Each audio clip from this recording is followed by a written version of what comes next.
ನಮಸ್ಕಾರ ಆಚಾರ್ಯ.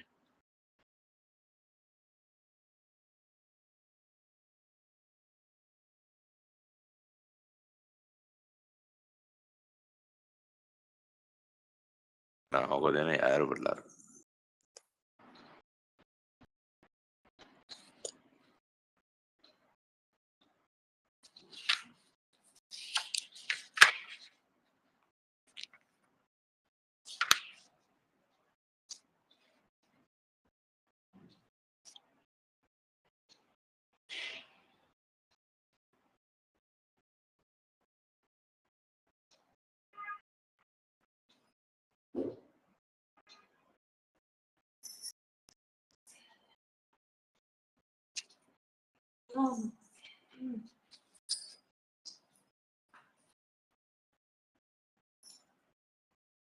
ಇದೆಯಾ ಆಚಾರ್ಯ? ಕೇಳಿಸ್ತಾ ಆಚಾರ್ಯ?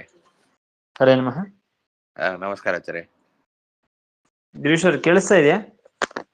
ಆಚಾರ್ಯ ಕೇಳಿಸ್ತಾ ಇದೆ ಆಚಾರ್ಯ. ನಿಮಗೆ ಕೇಳಿಸ್ತಾ ಇದೆಯಾ ಆಚಾರ್ಯ?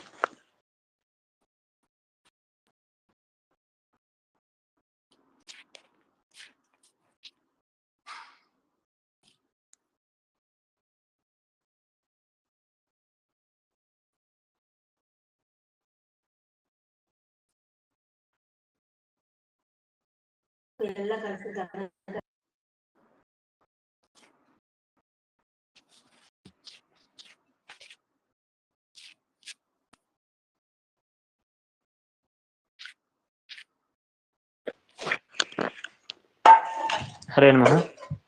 ಆಚಾರ್ಯ ನಮಸ್ಕಾರ ಆಚಾರ್ಯ. ಈಗ ಕೇಳಿಸ್ತಾ ಇದೆಯಾ? ಹಾ ಆಚಾರ್ಯ. ಕೇಳಿಸ್ತಾ ಇದೆ ಆಚಾರ್ಯ.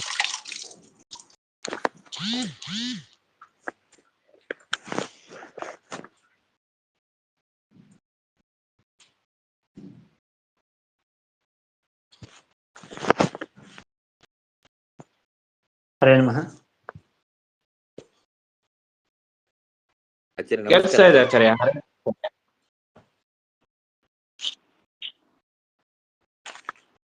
ಗಿರೀಶ್ ಅವ್ರಿಗೆ ಕೇಳಿಸ್ತಾ ಇದೆಯಾ? ನಾವು ಶ್ರೀಹರಿ ಅವರು ಕೇಳಿಸ್ತಾ ಇದೆ ಆಚಾರ್ಯ.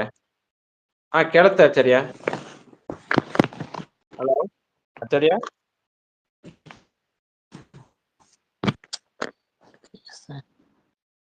ಆಚಾರ್ಯ ಕೇಳುತ್ತೆ ಆಚಾರ್ಯ.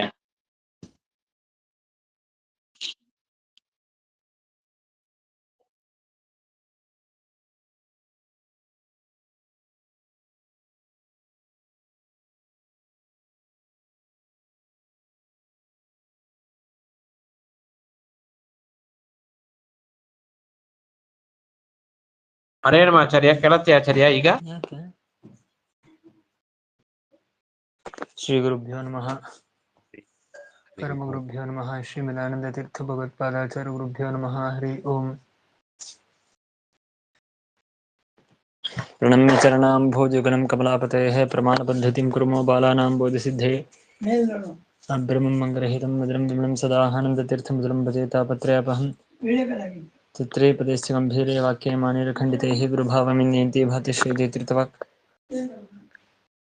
ವಿದ್ಯಾಪೀಠ ವಿಧಾತಾರಂ ವಿದ್ಯಾವಾರಿಚಂದ್ರಂ ವಿದ್ಯಾರ್ಥಿವತ್ಸಲಂ ವಂದೇ ಮಹಾಮಹಿಮ ಸದ್ಗುರುಂ ಆಪಾದಮೌಳಿಪರ್ಯಂతం ಗುರುಣಾಮಾಕೃತಿಂ ಸ್ಮರೇತ್ ತೇನ ವಿಘ್ನಾಃ ಪ್ರಣಶ್ಯಂತಿ ಸಿದ್ಧಂತಿ ಚ ಮನೋರಥಾಃ.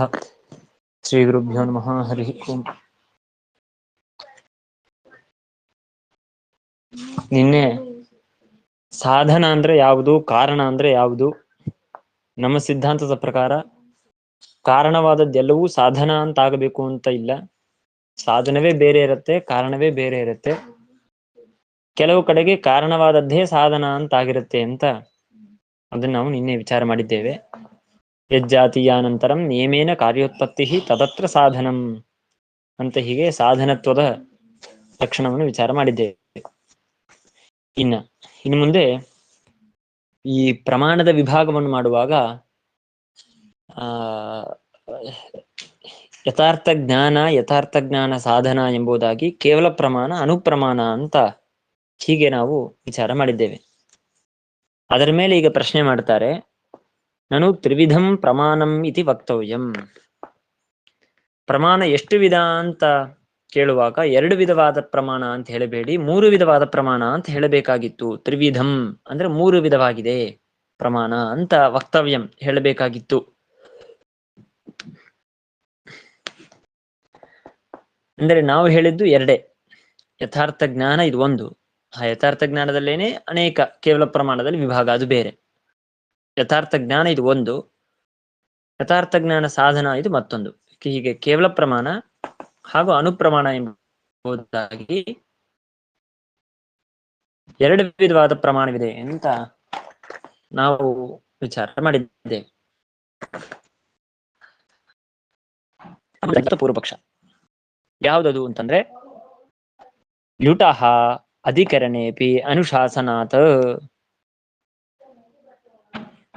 ಲ್ಯುಟಃ ಅಧಿಕರಣೇಪಿ ಅನುಶಾಸನಾತ್. ಇಲ್ಲಿ ಸ್ವಲ್ಪ ವಿಚಾರ ಇದೆ. ಏನಂದ್ರೆ, ಪ್ರಮಾಣ ಅಂತ ನಾವು ಶಬ್ದವನ್ನು ಪ್ರಯೋಗ ಮಾಡ್ತೇವೆ.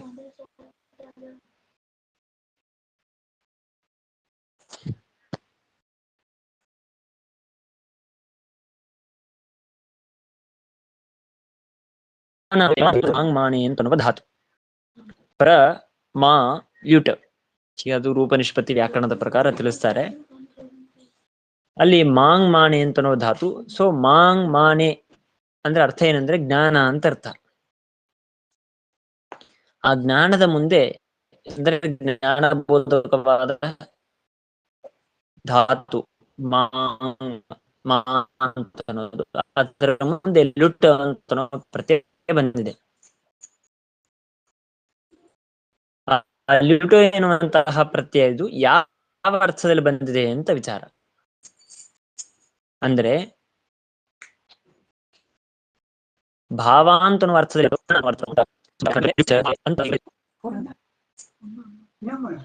ಅಂದ್ರೆ ಅವಾಗ ಏನಾಗತ್ತೆ, ಭಾವಾಂತನ ಅರ್ಥದಲ್ಲಿ ಬಂದ್ರೆ ಅವಾಗ ಪ್ರಮಾಣಾಂತನ ಶಬ್ದಕ್ಕೆ ಏನ್ ಅರ್ಥ ಅಂತಂದ್ರೆ ಜ್ಞಾನ ಅಂತ ಅರ್ಥ ಬರುತ್ತೆ, ಯಥಾರ್ಥ ಜ್ಞಾನ ಅಂತ ಅರ್ಥ ಬರುತ್ತೆ. ಯಾಕೆಂದ್ರೆ ಭಾವಾಂತನ ಶಬ್ದಕ್ಕೆ ಧಾತ್ವರ್ಥ ಅಂತ ಅರ್ಥ.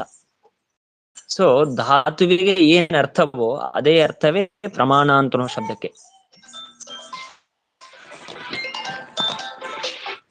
ಆಮೇಲೆ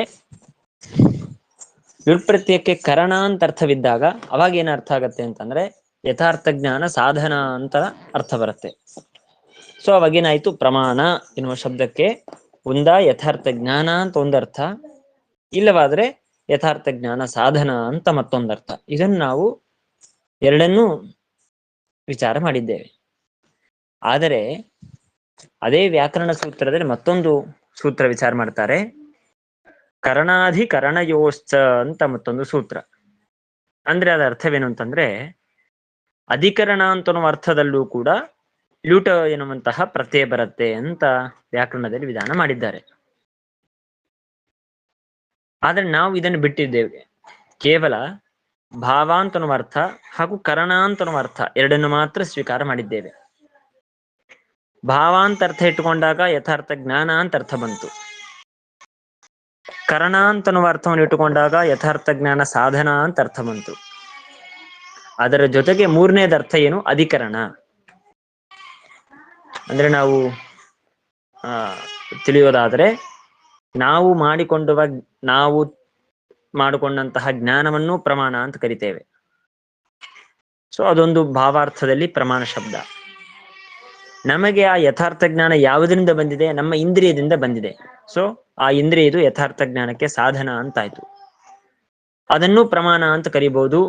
ಯಾಕೆಂದ್ರೆ ಲ್ಯುಟ್ ಪ್ರತ್ಯಯ ಇದು ಕರಣ ಅಂತ ಅರ್ಥದಲ್ಲಿ ಬಂದಿದೆ, ಆದ್ದರಿಂದಾಗಿ ಯಥಾರ್ಥ ಜ್ಞಾನ ಸಾಧನ ಅಂತ ಅರ್ಥ. ಸೊ ಪ್ರಮಾಣ ಅಂತನೋ ಶಬ್ದವನ್ನು ಜ್ಞಾನದಲ್ಲೂ ಕರಿತೇವೆ, ಜ್ಞಾನ ಕಾರಣವಾದಂತಹ ಇಂದ್ರಿಯದಲ್ಲೂ ಕರಿತೇವೆ. ಆದ್ರೆ ಮೂರನೇದ್ದು ಅಧಿಕರಣ. ಅಧಿಕರಣ ಅಂತಂದ್ರೆ ಯಾರಲ್ಲಿ ಯಥಾರ್ಥ ಜ್ಞಾನ ಬರ್ತಾ ಇದೆ, ನನ್ನಲ್ಲಿ ಬರ್ತಾ ಇದೆ, ನಿಮ್ಮಲ್ಲಿ ಬರ್ತಾ ಇದೆ. ಸೊ ಅಧಿಕರಣದಲ್ಲೂ ಕೂಡ ಅಧಿಕರಣ ಅಂತನೋ ಅರ್ಥದಲ್ಲೂ ಕೂಡ ಲ್ಯುಟ್ ಪ್ರತ್ಯಯ ಬರುತ್ತೆ ಅಂತ ಇಟ್ಕೊಂಡಾಗ ಅಲ್ಲೂ ನಾವು ಪ್ರಮಾಣ ಅಂತನೋ ಶಬ್ದವನ್ನು ಕರಿಬೇಕು. ಅವಾಗೇನಾಗತ್ತೆ, ನಾನು ಪ್ರಮಾಣ, ನನಗೆ ಬಂದ ಜ್ಞಾನವೂ ಪ್ರಮಾಣ, ಯಾವ ಇಂದ್ರಿಯದಿಂದ ನನಗೆ ಜ್ಞಾನ ಬರ್ತಾ ಇದೆ ಅದೂ ಪ್ರಮಾಣ, ಯಾರಿಗೆ ಜ್ಞಾನ ಬರ್ತಾ ಇದೆ ಅವನು ಪ್ರಮಾಣ. ಹೀಗೆ ಒಂದು ಯಥಾರ್ಥ ಜ್ಞಾನ ಎಂತನ್ನುವ ಕೇವಲ ಪ್ರಮಾಣ, ಇನ್ನೊಂದು ಅನುಪ್ರಮಾಣ, ಇನ್ನೊಂದು ಅಧಿಕರಣ ಪ್ರಮಾಣ ಅಂತ ಮೂರನೇ ಪ್ರಮಾಣವನ್ನು ಹೇಳಬೇಕಾಗಿತ್ತು. ಅದನ್ನು ಯಾಕೆ ಬಿಟ್ರಿ ನಿಮ್ಮ ಸಿದ್ಧಾಂತದಲ್ಲಿ?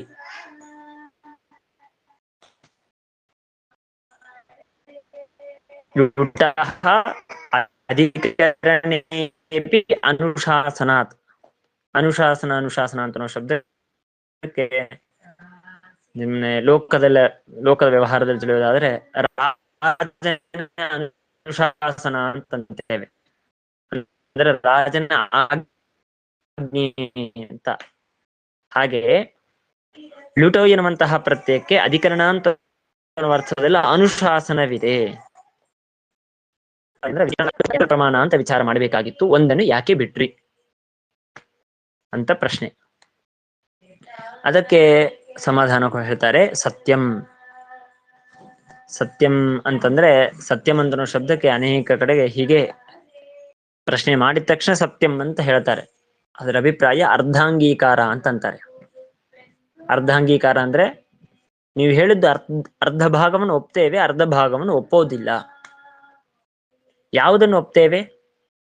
ಲ್ಯೂಟೋ ಎನ್ನುವಂತಹ ಪ್ರತ್ಯಯಕ್ಕೆ, ಅದು ನಾನು ಬೇಕಂತ ಸ್ಕಿಪ್ ಮಾಡಿದ್ದೇನೆ, ಅಲ್ಲಿ ಪ್ರಮಾಣ ಅಂತ ಅನ್ನೋದು ಹೇಗೆ ನಿಷ್ಪತ್ತಿ ಆಗತ್ತೆ ವ್ಯಾಕರಣದ ಪ್ರಕಾರ ಅಂತ ಒಂದು ವಿಚಾರ ಇದೆ. ಅದು ಸ್ವಲ್ಪ ದೊಡ್ಡದಾಗತ್ತೆ.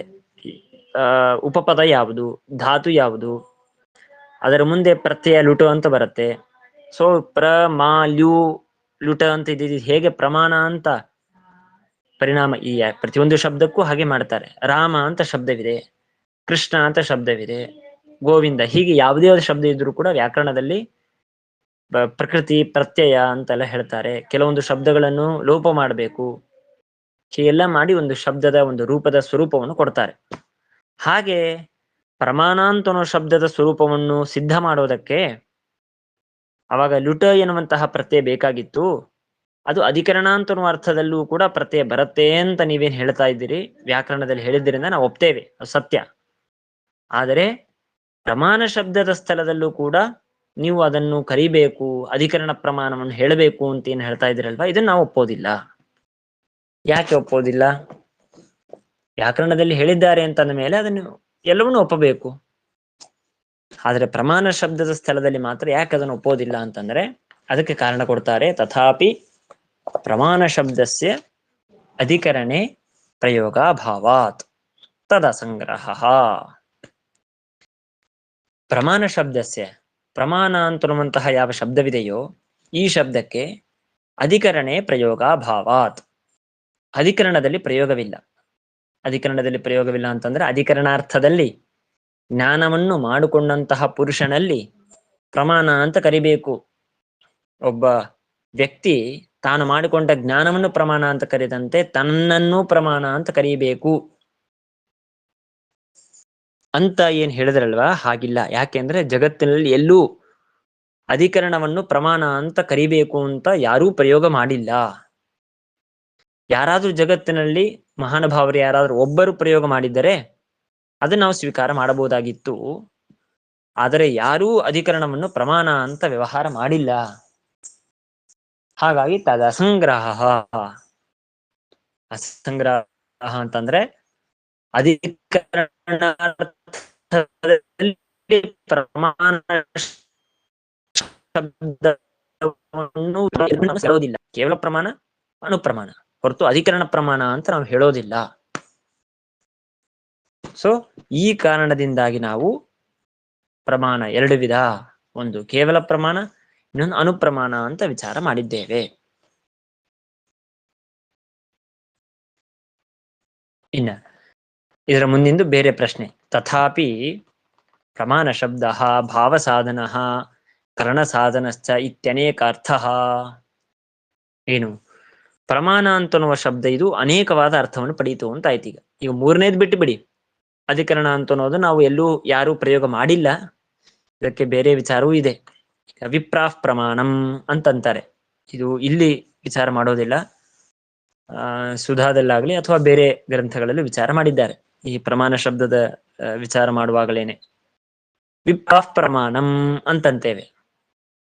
ವಿಪ್ರ ಅಂದ್ರೆ ಬ್ರಾಹ್ಮಣ ಅಂತ ಅರ್ಥ. ವಿಪ್ರಾಫ್ ಪ್ರಮಾಣಂ ಅಂದ್ರೆ ಬ್ರಾಹ್ಮಣನು ಪ್ರಮಾಣ ಅಂತಂದೇವೆ. ಬ್ರಾಹ್ಮಣ ಯಾಕೆ ಪ್ರಮಾಣ? ಅದರ ಅರ್ಥವೇನು? ಆ ಜ್ಞಾನವನ್ನು ಮಾಡಿಕೊಳ್ಳುವುದಕ್ಕೆ ಅಧಿಕರಣ. ಆದ್ದರಿಂದಾಗಿ ಬ್ರಾಹ್ಮಣನು ಪ್ರಮಾಣ ಅಂತ ಕರೆದಿದ್ದುಂಟು. ಅಲ್ಲೆಲ್ಲ ಚೆನ್ನಾಗಿ ಸುದೀರ್ಘ ಚರ್ಚೆ ಮಾಡಿದ್ದಾರೆ. ಅಂದ್ರೆ ಅದರ ಅಭಿಪ್ರಾಯ, ಬ್ರಾಹ್ಮಣನು ಪ್ರಮಾಣ ಅಂತ ಇಟ್ಟುಕೊಂಡು ವಿಪ್ರಾಹ ಪ್ರಮಾಣ ಅಂತ ಹೇಳಿದ್ದಲ್ಲ, ಬ್ರಾಹ್ಮಣನ ಜ್ಞಾನ ಇದು ಪ್ರಮಾಣ. ವಿಪ್ರವಾಕ್ಯೋ ಜನಾರ್ದನ ಅಂತ ವಿಪ್ರಾಹ ಪ್ರಮಾಣ ಅಂತ ಹೇಳಿದ್ದು ಸರ್ವತಾ ಅಲ್ಲ ಅಂತ ಸಮರ್ಥನೆ ಮಾಡಿ ಕೊಟ್ಟಿದ್ದಾರೆ. ಆಮೇಲೆ ಅಧಿಕರಣ ಅಂತ ಅನ್ನೋ ಶಬ್ದಕ್ಕೆ ಏನ್ ಅರ್ಥ ಅಂತೂ ತಿಳಿಸ್ಕೊಟ್ಟಿದ್ದಾರೆ. ಯಾವುದಂದ್ರೆ ಅದೊಂದು ವ್ಯಾಕರಣ ಸೂತ್ರವಿದೆ, ಸ್ವಲ್ಪ ದೀರ್ಘವಾಗತ್ತೆ. ಹಾಗಾಗಿ ಅಧಿಕರಣವನ್ನು ಪ್ರಮಾಣ ಅಂತ ಕರೆಯುವಂತಹ ರೂಢಿ ಸರ್ವಥಾ ಇಲ್ಲ, ಆದ್ದರಿಂದ ಅದನ್ನು ಬಿಟ್ಟಿದ್ದಾರೆ. ತಥಾಪಿ ಈಗ ಮುಂದಿಂದು ಇನ್ನೊಂದು ಪ್ರಶ್ನೆ. ಪ್ರಮಾಣ ಶಬ್ದ ಭಾವ ಸಾಧನ ಕರ್ಣ ಸಾಧನಶ್ಚ ಇತ್ಯನೇಕಾರ್ಥ. ನೀವು ಎರಡೇ ಅರ್ಥವನ್ನು ಸ್ವೀಕಾರ ಮಾಡಿದ್ರಿ ದ್ವೈತಿಗಳು. ಒಂದು ಪ್ರಮಾಣ ಶಬ್ದಕ್ಕೆ ಜ್ಞಾನ ಅಂತ ಅರ್ಥ, ಇನ್ನೊಂದು ಜ್ಞಾನ ಕಾರಣ ಅಂತ ಅರ್ಥ.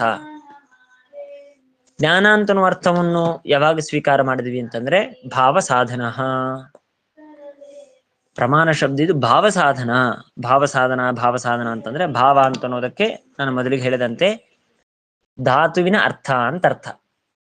ಭಾವೋ ನಾಮ ಧಾತ್ವರ್ಥ. ಅಂದ್ರೆ ಈಗ ಧಾತು ಯಾವುದು? ಪ್ರಮಾಣ ಅಂತನ ಶಬ್ದದಲ್ಲಿ ಮಾಂಗ್ ಮಾನೆ ಅಂದ್ರೆ ಜ್ಞಾನ ಅಂತ ಅರ್ಥ. ಅವಾಗ ಪ್ರತ್ಯೇಕ ಏನರ್ಥ? ಜ್ಞಾನ ಅಂತ ಅರ್ಥ. ಸೊ ಎರಡೂ ಕೂಡಿಕೊಂಡು ಪ್ರಮಾಣ ಅಂದ್ರೆ ಜ್ಞಾನ ಅಂತ ಅರ್ಥ ಬರುತ್ತೆ. ಇದು ಒಂದು. ಇನ್ನ ಕರ್ಣ ಸಾಧನಶ್ಚ ಅಂದ್ರೆ ಅಲ್ಲಿ ಪ್ರತ್ಯೇಕ ಕರ್ಣ ಸಾಧನ ಅಂತ ಅರ್ಥವನ್ನು ಮಾಡಿಕೊಂಡಾಗ ಅವಾಗ ಏನಾಗತ್ತೆ? ಪ್ರಮಾಣ ಅಂದ್ರೆ ಜ್ಞಾನ ಕಾರಣ, ಇಂದ್ರಿಯಾದಿಗಳು ಅಂತ ಅಭಿಪ್ರಾಯ. ಸೊ ಏನಾಯ್ತು? ಒಂದೇ ಒಂದು ಪ್ರಮಾಣ ಶಬ್ದಕ್ಕೆ ಅನೇಕವಾದ ಅರ್ಥವನ್ನು ಒಪ್ಪಿದಂತೆ ಆಯ್ತಲ್ವೇ? ಒಂದ ಜ್ಞಾನ ಅಂತ ಹೇಳಿ, ಇಲ್ಲ ಜ್ಞಾನ ಸಾಧನ ಅಂತ ಹೇಳಿ, ಅಥವಾ ಜ್ಞಾನವನ್ನು ಹೇಳುವಾಗ ಒಂದು ಶಬ್ದದಿಂದ ಕರೀರಿ, ಪ್ರಮಾಣ ಅಂತ ಹೇಳ್ಕೊಳ್ಳಿ. ಜ್ಞಾನ ಕಾರಣವನ್ನು ಹೇಳುವಾಗ ಇನ್ನೇನೋ ಒಂದು ಶಬ್ದವನ್ನು ಪ್ರಯೋಗ ಮಾಡಿ. ಅದನ್ನು ಬಿಟ್ಟು ಇರುವ ಶಬ್ದ ಒಂದೇ ಪ್ರಮಾಣ, ಆ ಪ್ರಮಾಣ ಶಬ್ದದಿಂದಲೇ ಜ್ಞಾನವನ್ನು ವ್ಯವಹಾರ ಮಾಡ್ತಾ ಇದ್ದೀರಾ, ಜ್ಞಾನ ಕಾರಣವನ್ನು ವ್ಯವಹಾರ ಮಾಡ್ತಾ ಇದ್ದೀರಾ. ಹೀಗೆ ಅನೇಕವಾದ ಅರ್ಥವನ್ನು ಹೇಳಿದಂತೆ ಆಯ್ತು. ಆಗ್ಲಿ ಏನ್ ಅನೇಕವಾದ ಅರ್ಥದಲ್ಲಿ ಒಂದು ಶಬ್ದವನ್ನು ಪ್ರಯೋಗ ಮಾಡಬಾರದ?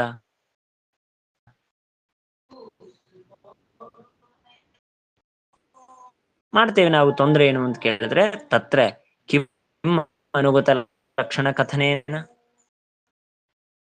ಪ್ರಮಾಣ ಅಂದ್ರೆ ಏನು, ಪ್ರಮಾಣದ ಲಕ್ಷಣ ಏನು ಅಂತ ಪ್ರಶ್ನೆ ಅನೇಕವಾದ ಅರ್ಥದಲ್ಲಿ ಎರಡು ಅರ್ಥ ಇದೆ. ಒಂದೇ ಒಂದು ಲಕ್ಷಣ ಹೇಳ್ತಾ ಇದ್ದೀರಾ. ಯಥಾರ್ಥಂ ಪ್ರಮಾಣಂ ಎಲ್ಲಿ ಬರುತ್ತೆ ಅಂತ ಕೇಳಿದ್ರೆ ಜ್ಞಾನದಲ್ಲೂ ಬರುತ್ತೆ, ಜ್ಞಾನ ಕಾರಣದಲ್ಲೂ ಬರುತ್ತೆ ಅಂತ. ಪ್ರಮಾಣ ಶಬ್ದದ ಅರ್ಥದಲ್ಲೇ ಇರುವಾಗ ಒಂದೇ ಲಕ್ಷಣ ಮಾಡಿ ಎರಡು ಕಡೆ ಹೇಗೆ ಬರುತ್ತೆ?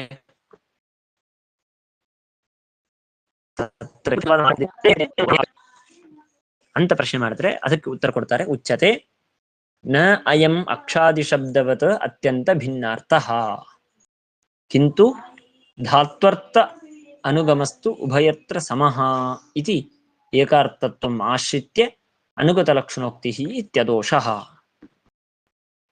ಇಲ್ಲಿ ಒಂದು ಎಕ್ಸಾಂಪಲ್ ಕೊಡ್ತಾರೆ, ಅದನ್ನು ವಿಚಾರ ಮಾಡಿ ಮುಗಿಸೋಣ.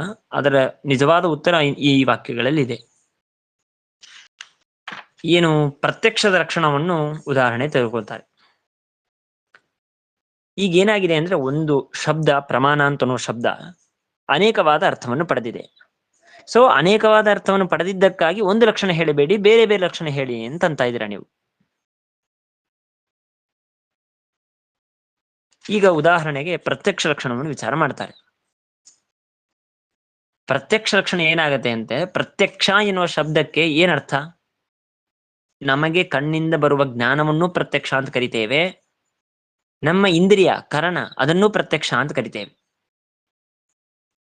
ಯಾಕೆಂದ್ರೆ ಆ ಅಕ್ಷಂ ಪ್ರತಿಷ್ಠಿತಂ ಹಿ ಪ್ರತ್ಯಕ್ಷಂ ಅಂತ ಇದ್ದದರಿಂದಾಗಿ ಒಂದೇ ಧಾತು ಆ ಧಾತ್ವರ್ಥದ ಅನುಗಮ ಅಂತಂತಾರೆ. ಅದು ನಮಗೆ ನಮ್ಮ ಜ್ಞಾನದಲ್ಲೂ ಬರುತ್ತೆ, ನಮ್ಮ ಜ್ಞಾನ ಕಾರಣದಲ್ಲೂ ಬರುತ್ತೆ. ಹಾಗಾಗಿ ಅದನ್ನು ಪ್ರತ್ಯಕ್ಷ ಅಂತ ಕರಿತೇವೆ. ಆದರೆ ಧಾತ್ವರ್ಥದ ಅನುಗಮ ಅಂತ ಅನ್ನೋದು ಮಾತ್ರ ಸರ್ವತಾ ಇಲ್ಲ. ಇದ್ದಿದ್ರೆ ಆಗ ಒಂದೇ ಅರ್ಥವನ್ನು ಪಡೆದಿದೆ ಅಂತ ನಾವು ಹೇಳಬಹುದಾಗಿತ್ತು.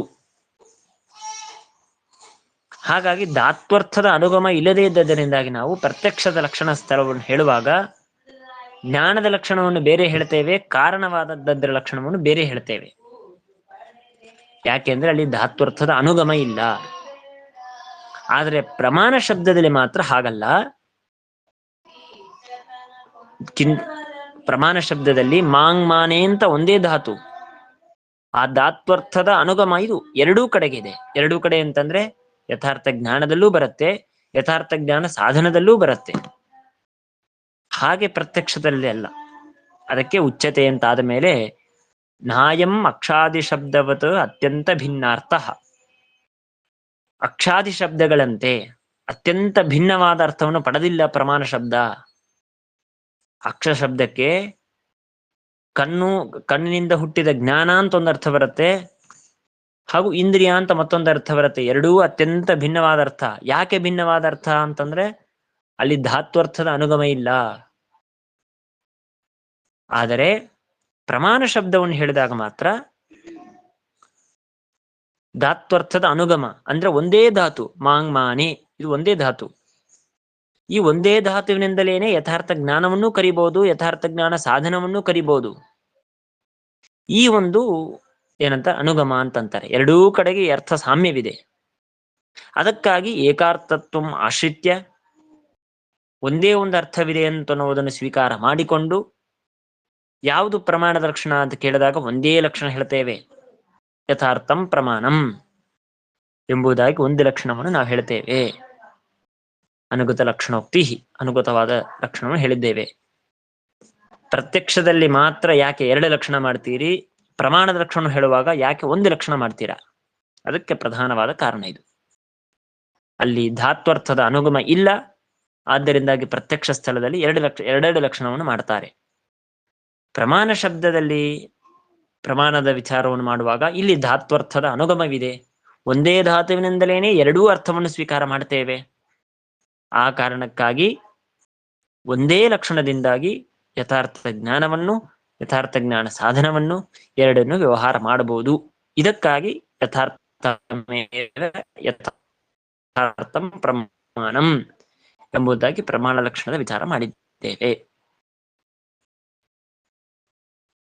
ಹೀಗೆ ಏನಂತಾರೆ ಅಧಿಕರಣದಲ್ಲಿ ಹಾಗೆ ಪ್ರಮಾಣ ಶಬ್ದದ ಪ್ರಯೋಗ ಯಾರು ಮಾಡಿದ್ದು ಕಂಡಿಲ್ಲ ಅಂತನೋ ಕಾರಣಕ್ಕಾಗಿ ಅದನ್ನು ಬಿಡ್ತೇವೆ. ಸೊ ಎರಡೇ ಪ್ರಮಾಣ ಅಂತ ಒಂದು ಪ್ರಶ್ನೆಗೆ ಉತ್ತರ ಕೊಟ್ಟರು. ಎರಡನೇ ಪ್ರಶ್ನೆ, ಅನೇಕವಾದ ಅರ್ಥವನ್ನು ಪಡೆದಿದೆ ಅಂತಂದ್ಮೇಲೆ ಒಂದೇ ಲಕ್ಷಣ ಯಾಕೆ ಮಾಡ್ತೀರಾ, ಬೇರೆ ಬೇರೆ ಲಕ್ಷಣ ಮಾಡಿಕೊಳ್ಳಿ ಪ್ರತ್ಯಕ್ಷದಲ್ಲಿ ಮಾಡಿದಂತೆ ಅಂತ ಪ್ರಶ್ನೆಗೆ ಧಾತ್ವರ್ಥದ ಅನುಗಮ ಒಂದು ಕಡೆಗೆ ಇದೆ, ಮತ್ತೊಂದು ಕಡೆಗೆ ಇಲ್ಲ. ಹಾಗಾಗಿ ಪ್ರತ್ಯಕ್ಷ ಸ್ಥಳದಲ್ಲಿ ಎರಡೆರಡು ಲಕ್ಷಣ ಮಾಡ್ತಾರೆ, ಪ್ರಮಾಣ ಶಬ್ದ ಸ್ಥಳದಲ್ಲಿ ಒಂದೇ ಲಕ್ಷಣ ಮಾಡುತ್ತೇವೆ. ಇಷ್ಟು